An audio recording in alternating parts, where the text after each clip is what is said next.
Les couleurs de l'amitié ou la légende de l'arc-en-ciel. Un très beau texte d'auteur inconnu. Un jour, toutes les couleurs du monde se mirent à se disputer entre elles, chacune prétendant être la meilleure, la plus importante, la plus belle, la plus utile, la favorite. Le vert affirma: « Je suis le plus essentiel, c'est indéniable. Je représente la vie et de l'espoir. J'ai été choisi pour l'herbe, les arbres et les feuilles.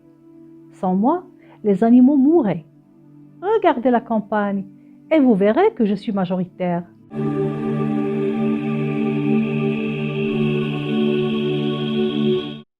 Le bleu prit la parole. « Tu ne penses qu'à la terre, mais tu oublies le ciel et l'océan. C'est l'eau qui est la base de la vie, alors que le ciel nous donne l'espace, la paix et la sérénité. Sans moi, vous ne seriez rien. »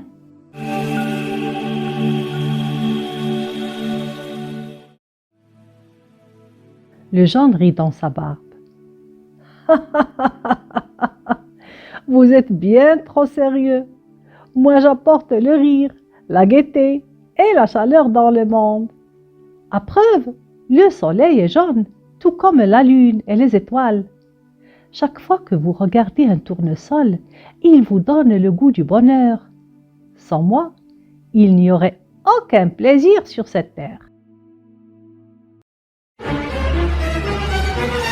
L'orange éleva sa voix dans le tumulte.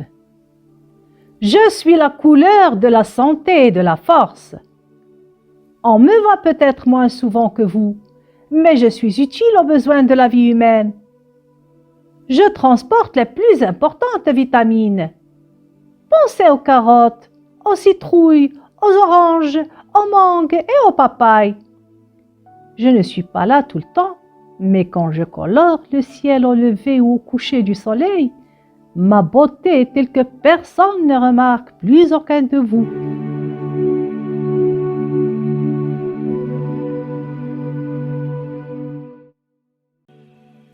Le rouge, qui s'était retenu jusque-là, prit la parole haut et fort. « C'est moi le chef de toutes les couleurs, car je suis le sang de la vie. Je suis la couleur du danger et de la bravoure. Je suis toujours prêt à me battre pour une cause. Je suis la couleur de la passion et de l'amour, de la rose rouge, du poinsettia et du coquelicot. »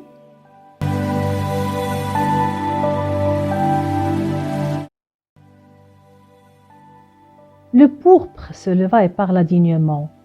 « Je suis la couleur de la royauté et du pouvoir. Les rois, les chefs et les évêques m'ont toujours choisi parce que je suis le signe de l'autorité et de la sagesse.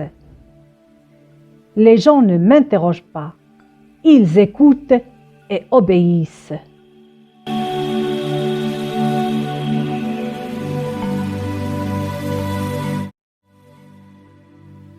Finalement, l'indigo prit la parole, beaucoup plus calmement que les autres, mais avec autant de détermination.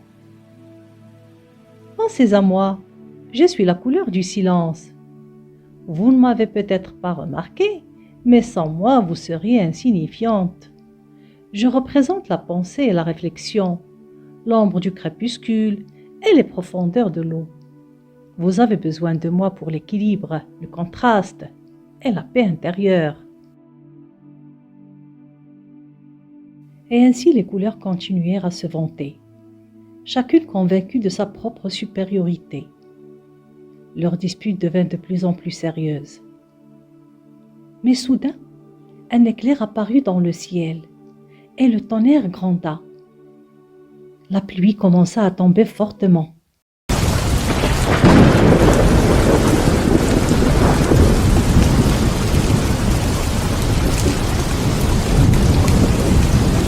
Inquiètes, les couleurs se rapprochèrent les unes des autres pour se rassurer.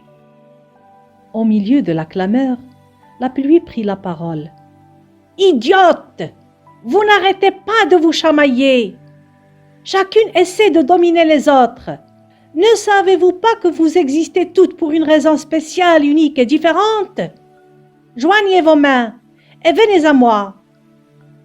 Les couleurs obéirent et unirent leurs mains. La pluie poursuivit. Dorénavant, quand il pleuvra, chacune de vous traversera le ciel pour former un grand arc de couleurs et démontrer que vous pouvez toutes vivre ensemble en harmonie. L'arc-en-ciel est un signe d'espoir pour demain. Et chaque fois que la pluie lavera le monde, un arc-en-ciel apparaîtra dans le ciel pour nous rappeler de nous apprécier les uns les autres.